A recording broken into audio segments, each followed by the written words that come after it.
Thank you, President.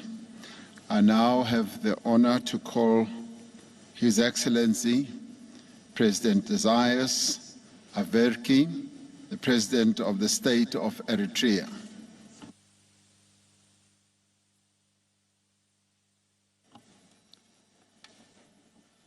Excellency, thank you.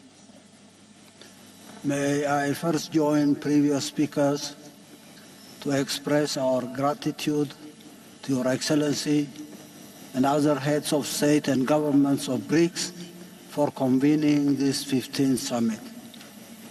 Our deepest thanks too for the people and government of South Africa for their renowned hospitality. This meeting is taking place at a critical time when our global community is at a veritable crossroads. The flaws and deficits of the prevailing global governance architecture, whose defining features are dysfunctional, non-inclusive, and unfair rules and regulations, are too evident to merit emphasis.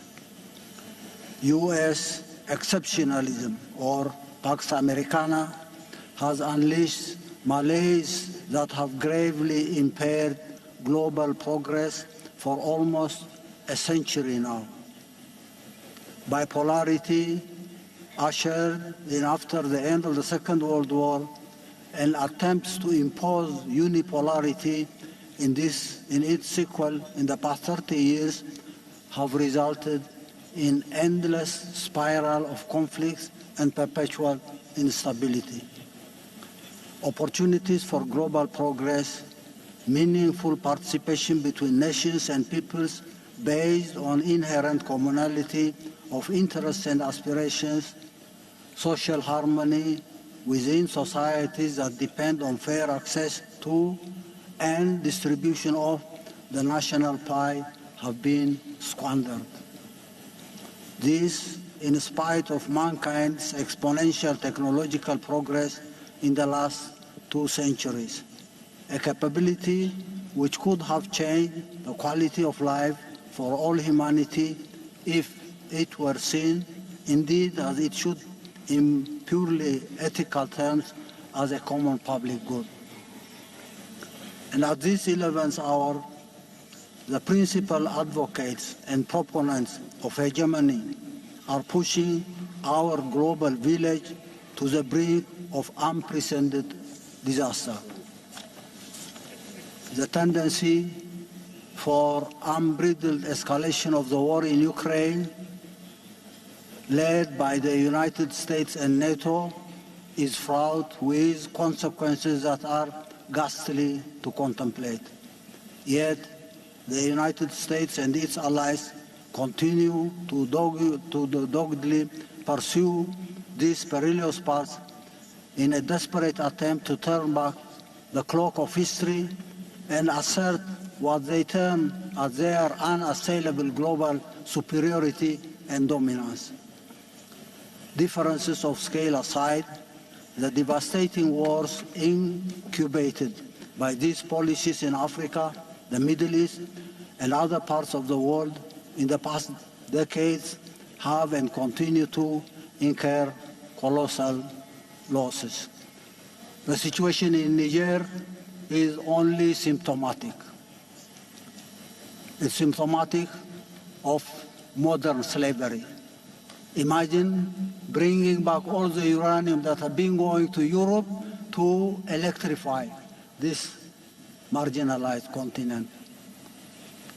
Vast literature on and related institutions for conflict resolution and the maintenance of peace aside, costly wars unleashed directly or through proxies find no solutions in the majority of cases and are instead compounded by deliberate subterfuge. Peacekeeping forces, humanitarian assistance, etc., are mere palliatives to project semblance of serious concern. Most of the times, the institutions and conceptual pillars of global governance, the cogent principles enshrined in the UN Charter are circumvented and supplanted by illegal frameworks and approaches. Grave issues of international peace are not addressed by and referred to legitimate international bodies for jurisdiction.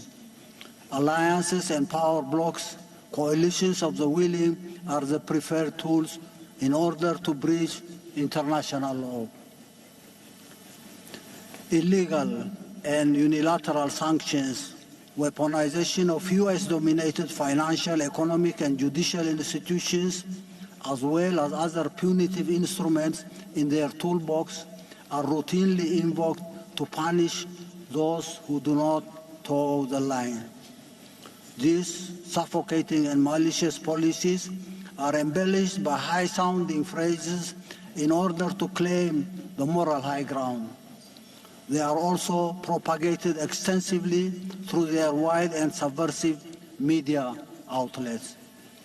But for all their efforts, these misguided and reckless policies have and continue to endanger or engender robust and growing popular resistance in all corners of the world. The tiny few aside, the lofty aspirations of humanity as a whole is for a just and fair global order where justice and the rule of law prevail, where nations and peoples forge meaningful and symmetric ties of cooperation and partnership on the basis of respect for national independence and sovereignty, for societies anchored on compassion and social justice. These amorphous movements will require higher coordination in their critical layers. BRICS and other international organizations and platforms that broadly share these values and aspirations must shoulder the responsibility of better articulating and mapping out concrete objectives and strategies. The judicious approach will certainly involve a basket of concrete and consensual instruments that can roll back and sustainably dent the most vicious measures in their toolbox of repression.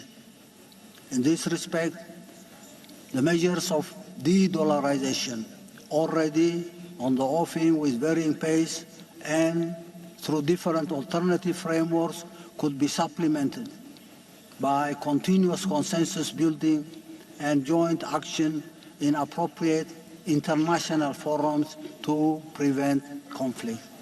Mechanisms can be worked out to expedite fair and comprehensive resolutions when and if they erupt. Similarly, the opportunities for coordinated and effective action may be explored to rectify systemic weaponization of judicial and other instruments that they have developed for ulterior ends and that are not in consonance with international law and the Charter of the United Nations. I thank you.